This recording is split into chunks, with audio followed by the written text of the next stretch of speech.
first visit to Wales of the Princess of Wales. The first visit of the kind for 113 years, here with her husband, for just 3 months, to meet the people. Their very first public engagement together since they married. And aren't the children loving it? Just inside Caernarfon Castle. Prince Charles once said he'd like the girl he married to be English or Welsh, he added hastily. So if the girl hasn't the good fortune to be born Welsh, the best thing is to bring her to Wales immediately and get her adopted. And adopted is what they've been doing to her this afternoon, and she to them. Everywhere she's gone, there have been wonderful crowds, the children especially. They've been handing her flowers and presents. I think she's had her full weight in flowers and presents already. And it's a busy thing for the ladies-in-waiting and the policewomen just to keep up. She's wearing, as you can see, the colours of Wales, scarlet, green and white stockings, and the marvellous dashing hat swept back at the back with a big red bow. There's another consignment of flowers on its way. A tribute to Wales in the Welsh colours. And the Prince is showing her round. Here, in 1969, on July the 1st, was his investiture. And here he swore to be the Queen's liege man. And so it's a sentimental journey for him and showing the sights to her. The first Prince of Wales, it can be said, who's ever taken the trouble to try to learn Welsh and to speak it and to understand it. After all, the very first Prince of Wales, Edward of Caernarfon, who was born here, he spoke French. And with them is Lord Snowdon, who is the constable of Caernarfon Castle on the right. He it was who did the design and organised the investiture, and he's come back here today.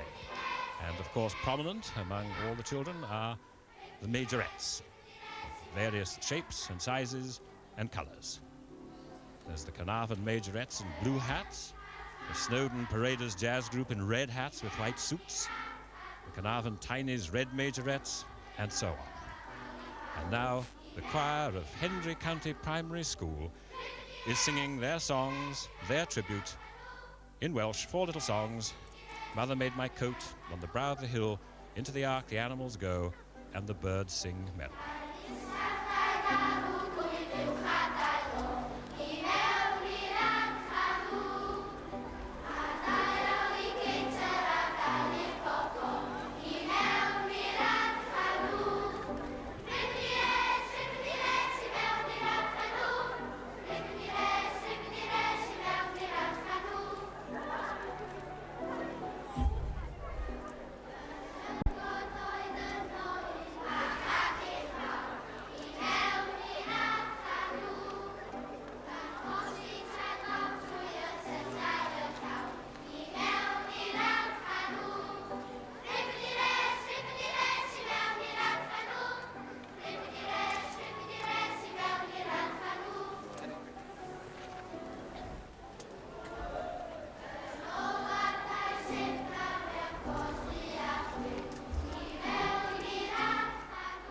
So the choir sing their heads off.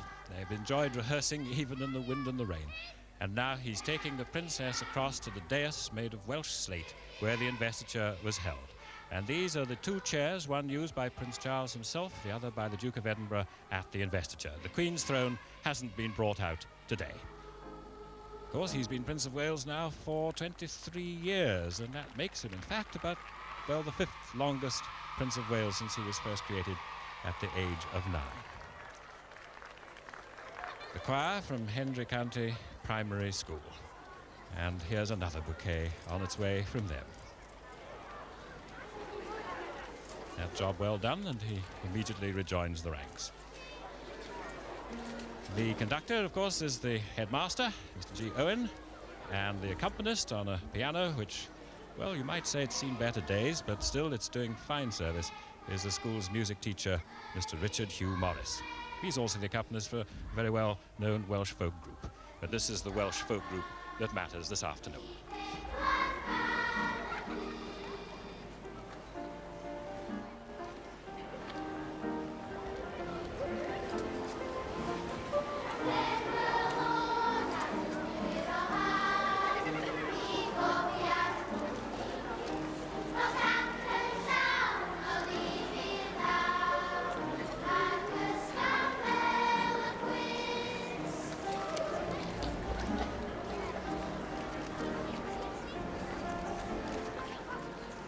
Well, everyone's delighted that the sun is half out today. North Wales has had the same kind of weather as the rest of the country over the past weekend. An awful lot of, well, hail and rain and indeed snow, and some people were fearing the worst. And so the children are, as you can see, very well wrapped up. This is what the in-groups are wearing now. And they are delighted now, however, that Lady Diana has had good weather, Princess of Wales's weather. And that, of course, matters. First impressions count in these things.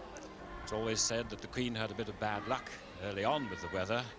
She got the reputation of bringing on the rain, while the Queen Mother has the reputation of never being there on a wet day. It always shines for her. Well, the Princess of Wales has done it in North Wales today. Now, they're going into a little exhibition in the Northeast Tower. This is about the investiture itself and about previous Princes of Wales. And so that's where we expect him to bring his princess this afternoon, and certainly the crowds down in Castle Square expect him to do so. There has been, over this visit, of course, just the little question mark about security, and some people have said, well, it might just be dangerous to bring them out there, but other people say, no, we think they're going to come out there. And that's what the crowds are waiting for. So, the Northeast Tower. Caernarfon has been restored several times. It's a great castle. It's one of the most marvellous military machines built in Britain before the discovery of gunpowder, the use of gunpowder in war. They've seen the exhibition, and accompanied by Lord Snowdon, they walk along the little path. Yes, plainly they are going out to the balcony. This is the way that they would go. And that's Mr. Hugh Williams, who's in charge of the works here, looking after not only here, but he and his team look after Conway and Harlech and the other great monuments of the Edwardian conquest.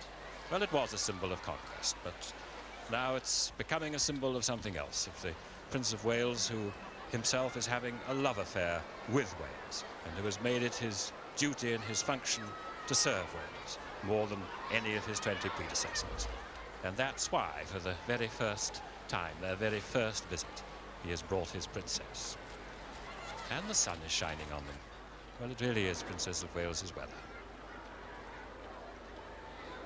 Well, George IV, when he was Prince of Wales, and he was Prince of Wales for 57 years, he once was in great jeopardy of arriving in Wales when his ship was tossed out on the Irish Sea, and they said, shall we make for shore? And he said, no, I'm not going to go to Wales. For goodness sake, head out to sea again. He did actually cross the border once into Montgomeryshire and planted an oak sapling.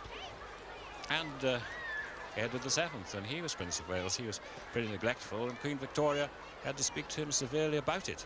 So he came here with his bride, actually after 5 years, the then Princess Alexandra from Denmark, and they threw a big lunch for him here, actually just inside Caernarfon Castle.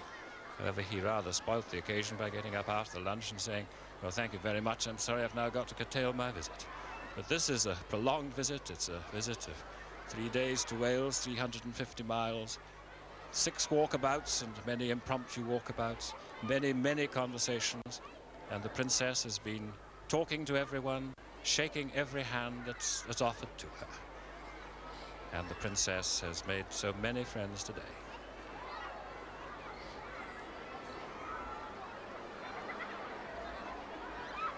They've been tidying up the castle, and they've cut the grass, and they've brought the chairs out, and they've even removed some of the moss from the walls, because if it were raining, the water would drip down from that.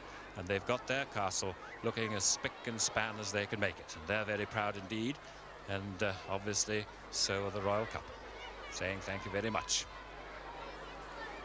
It's a very great difference, of course, from the investiture, when there were all the heralds and archdruids and great gentlemen, the Home Secretary and so on coming down from London.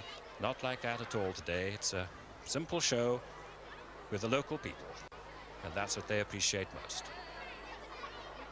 Well, he says, is this the way? Is this the way to the balcony?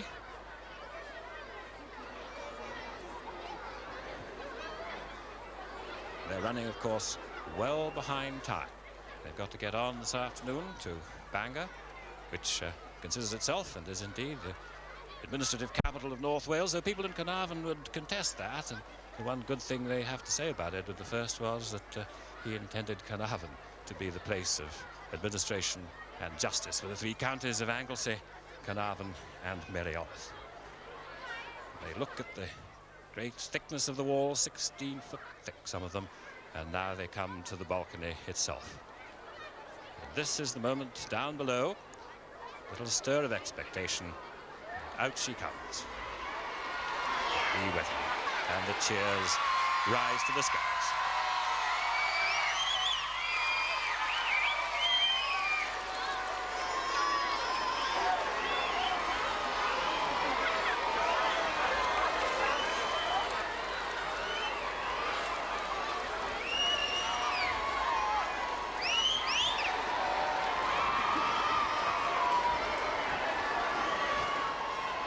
And that's the shot that'll go around the world. He's saying, look down there. And of course, as Norman Rees said yesterday, besides the crowds, the first thing you see is the public lavatories. But it's been pointed out that that's useful too, because at least if you were making a speech, you'd know the first two words, ladies and gentlemen. That's the shot that'll go to America and to Japan, all over. And the crowds rush forward. The Princess of Wales puts her hand on her hat. It's just a little bit blowy. It's nearly had lift off a couple of times this afternoon, but they've enjoyed that, and now they'll walk round the other path, round the other wall of the castle, the south wall, seeing and talking to the children and thinking, well, what a wonderful day for it, for late October. And here's the choir coming down now for a reprise.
Well, Prince Charles had the state trumpeters and the mass bands, and he was invested. But this is how you invest a Princess of Wales. And in many, many ways, it's a much happier occasion. They'll never forget this, all dressed up, and they don't even have to put their macs on.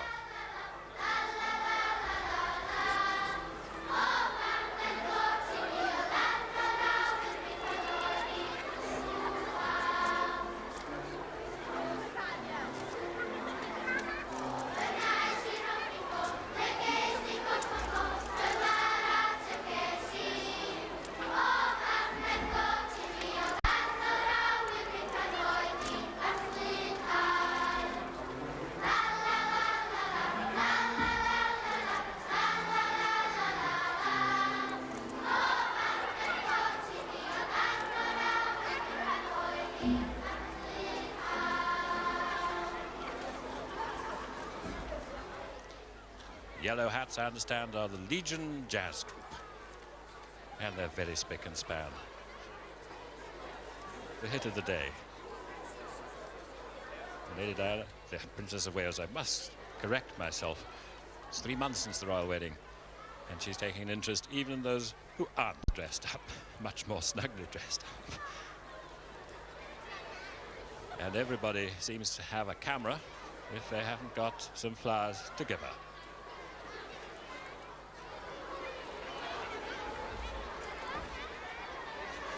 She's saying, where do you go to school? And my goodness, what group are you? Well, red hats and white suits are the Snowdon Paraders jazz group, we can tell her. I think they're quite the smartest. And their colours nearly clash with hers, but not quite.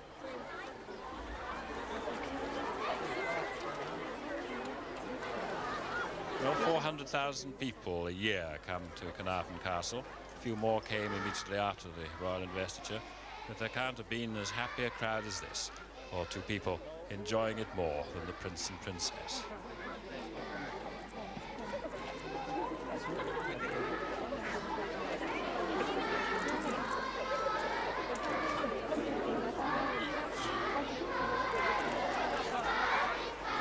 Well, the Princess sets the style for hair and hats, and even for off-the-shoulder dresses.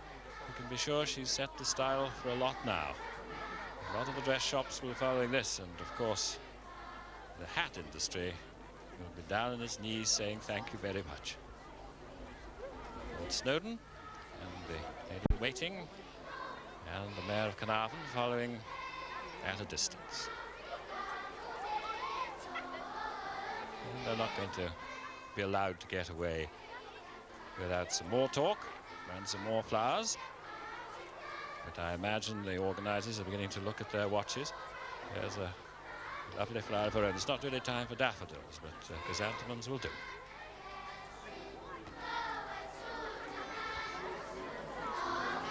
And the Welsh dragon, much in evidence. Well, they could be straight from Caernarfon Park.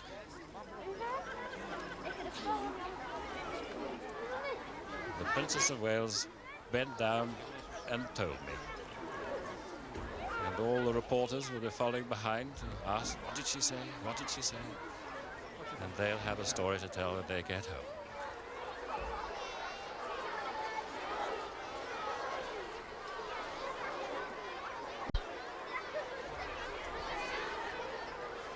And Norman Rees has been following behind. Well, and we're here he's with what talking looks to them. be like a little bit of America in Wales. You're the what? Caernarfon Legion Jazz Band. Caernarfon Legion Jazz Band. Now, what was it that Princess of Wales said to you? Oh, she just said I can go home now after waiting. It's so cold. Yes. And how about Prince Charles? Oh, he asked about medals and everything, and what we're doing in the jazz band and things. And these medals are what? We've been going to competitions and we've been winning them, third and second and first and things. Had you ever seen the Prince of Wales before? Yes, the prince when he came down to Caernarfon last, but not the princess. And what did you think of the Princess of Wales? Oh, she'll make a good Princess of Wales. Thank you very much. So that's a commendation for the princess already. They're all enjoying it.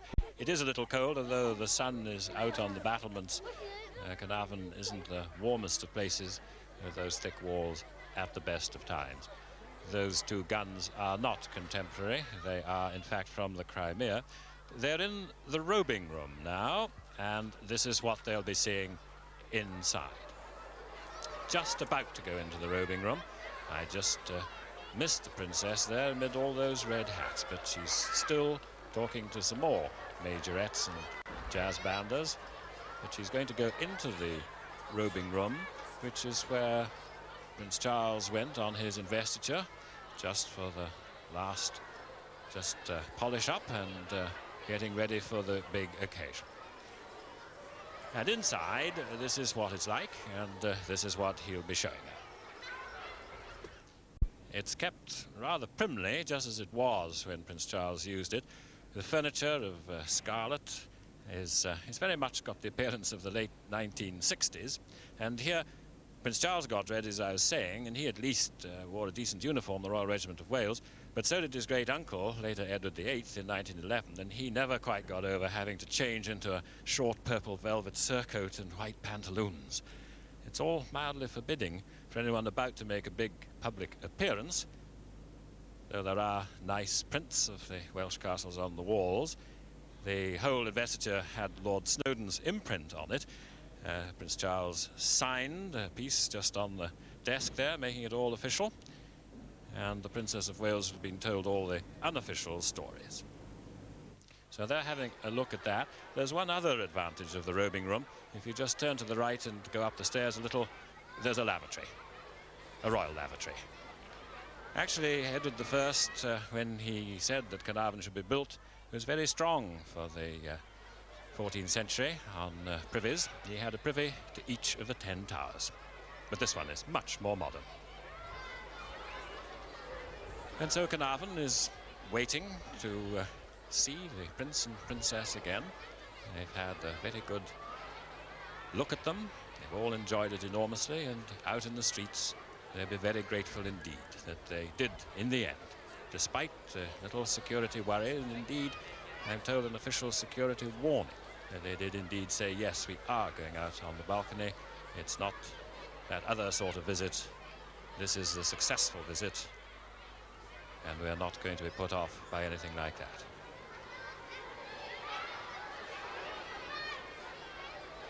Well, I think everybody is enormously happy that the weather has turned out the way it has.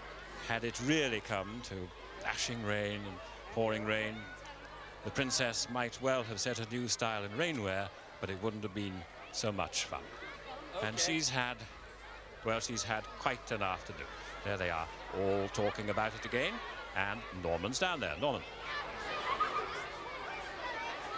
Some more of the Caernarfon majorettes. There are 9 of these groups in Caernarfon, and in fact they were started by Mrs. Paget here. Mrs. Paget, it seems rather strange to see these people with rather American costumes in Caernarfon Castle. How did they start? Well, we first seen them on the television, and then apparently there was nothing around for the girls in Caernarfon. So there's quite a group who started up together, and we'd been over to the States and we'd seen most of the costumes over there, and which we'd copied on. They've come along here today to see the Princess of Wales. What did she say to you?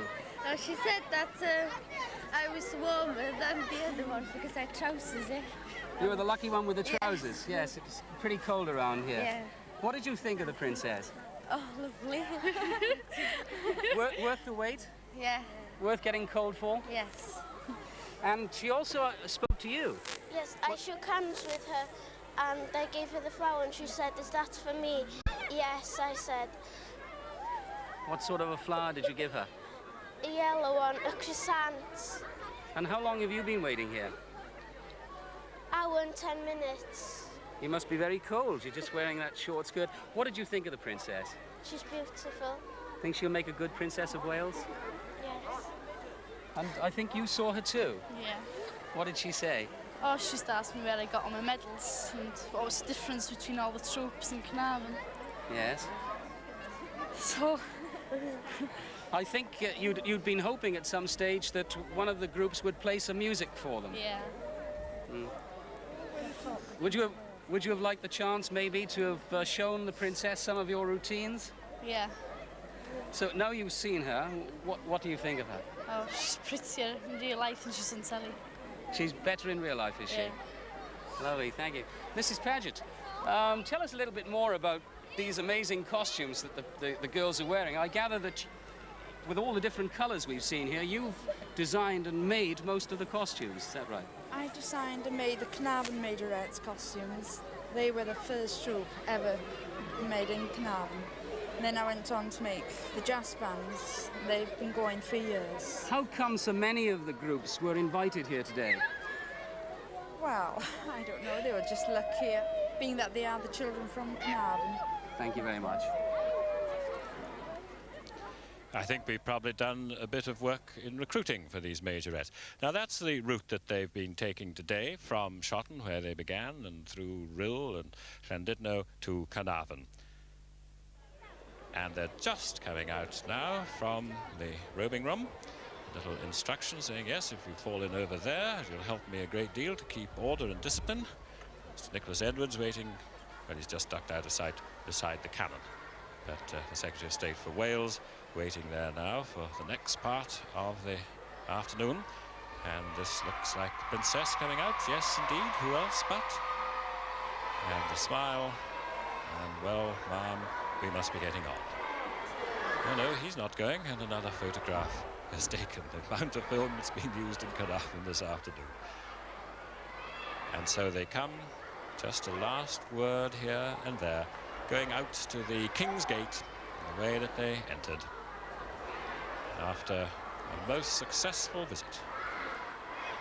And they pass out of our sight from above and their party to come to the steps where Lord Snowdon, the constable of the castle, will be saying goodbye to them, preceded of course by all the photographers. And our own, and waiting for them by the palace vaults, just in case you didn't know it was near Caernarfon Castle, there's a palace cafe. And here they come, with a wave. They're going on their way now to Bangor. No speeches, no great formality, but a kiss on the cheek from the Princess of Wales. And the constable smiles as well he might. The castle in safekeeping, his distinguished guests safely into their car, with the Prince of Wales standard, including those 4 lions of Llewellyn, the Welsh Prince of Wales. And the party is ready to go off to drive up the castle ditch. This was the moat of the castle in medieval times, now much better occupied. And the police seem to be holding things up here. But the banner flutters bravely in the breeze.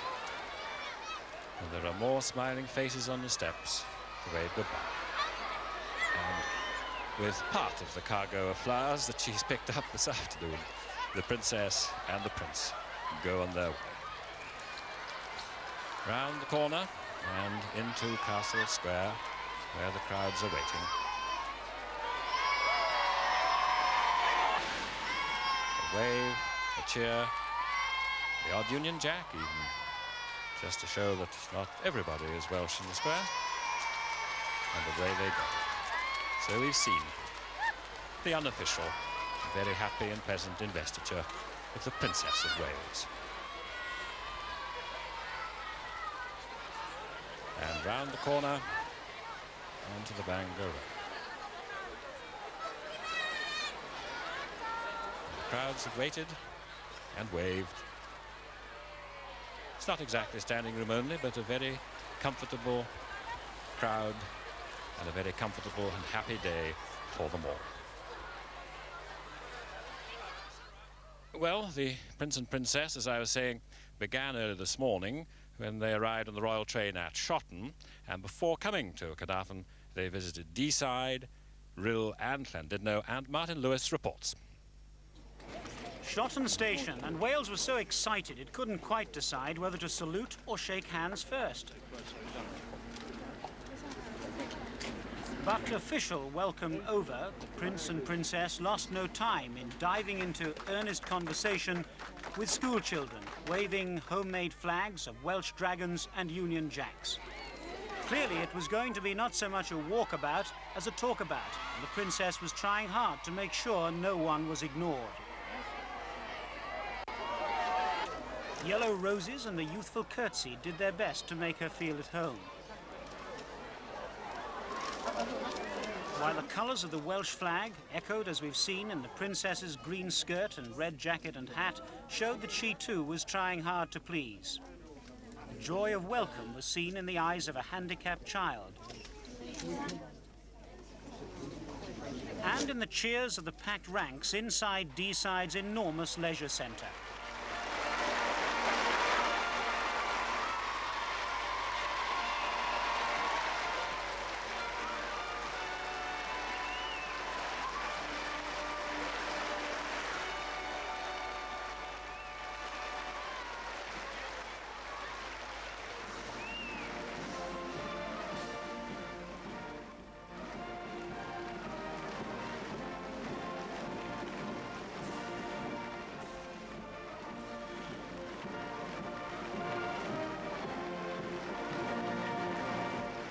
Greetings came from the little old lady who dug into history and her wardrobe for something special to wear. And from those too far back in the crowd to even hope that they would be noticed. "I'm waiting for the other half," said the Princess, as her husband turned up slightly late for the unveiling. The Prince showed off his Welsh. The Princess had a confession to make. But that was the only time she seemed short of words as the great walkabout continued in the seaside holiday resort of Rhyl. And the flowers of Wales, later to be stacked into the back of the royal limousine, really began to flow, even to overflow into the slightly embarrassed arms of accompanying policewomen and detectives.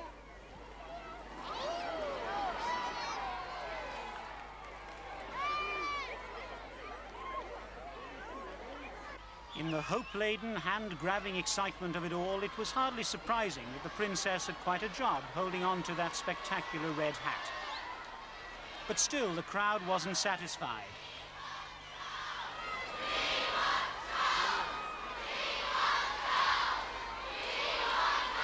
And where was Prince Charles? Well, having a more leisurely, good old-fashioned natter further down the street.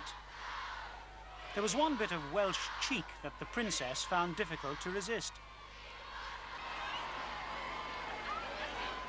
And then her husband caught up with her to say goodbye to part one of their Welsh welcome. As the prince told one spectator, if it goes on like this, we'll never get round it all. Lord Snowdon, something of a triumphant first visit, I think, to Caernarfon by the Princess of Wales. How do you think it went? I think it was absolutely marvellous. I think it was a total contrast to the investiture. The formality of the investiture was one thing. Today, it was an entirely family affair. And what to me was exciting to see so many young people. And I thought it was absolutely marvellous that the Princess of Wales talked to all of them. She must have been frozen. And it couldn't have gone better. And you just saw the joy and happiness on everyone's face. I think, to me personally, it was also a great pleasure that it was done so simply. It cost the taxpayer nothing. There was no decoration. So whatever anyone believes in, there was no expense. And it was just a lovely delight. And if you heard that singing, I don't know whether you recorded that, that was beautiful too. What did she make of it all here? You've obviously spoken to her about it. We only had a private conversation afterwards. Yes. Now, you of course experienced something that what she's going through in being a private person and suddenly being put into the spotlight that inevitably follows the royal family. She does appear to be enjoying it all, but how difficult is it? Well, I think she's got marvellous personal charm, wonderful dignity, and I think she's a very great lady. Now, so many people have said to me today that they think she makes a wonderful Princess of Wales. Well, I think both she and he as a couple are very warm to our hearts here in Wales, and I was absolutely thrilled they got such a wonderful welcome. Thank you very much. One discordant note this afternoon, a young woman has just been arrested after apparently spraying paint on the Prince and Princess of Wales's car as they arrived. And the mountains of Snowdonia look down on the little town and on the castle as the news came that the Prince and Princess were on their way, and the odd police outrider came, and rumours spread, and were they on time? Yes, they were on time, and Caernarfon Castle waited for them, and the choir that we just heard singing waited there, great expectation, and the cars arrived. Great cheers, and not too many signs of paint having been thrown there. No doubt we'll get pictures of that later. And the Prince got out first and looked around him as if he knew the town, as indeed he does. And she got out, and they got the first look at that marvellous dashing hat. And the Lord Lieutenant was there to greet them and to see the flags waving and to be introduced to all the dignitaries who were also waiting, the local dignitaries. Starting with the Mayor of Aachen himself, who's a bachelor, and he had his mother with him as his mayoress.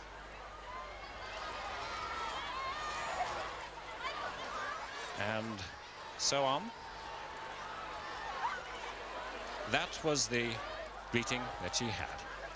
And we have seen, of course, the greeting that the crowds in particular gave her. And so we may just adapt the old song, among our ancient mountains and from our lovely vales. Oh, let the prayer re-echo, God bless the Princess of Wales.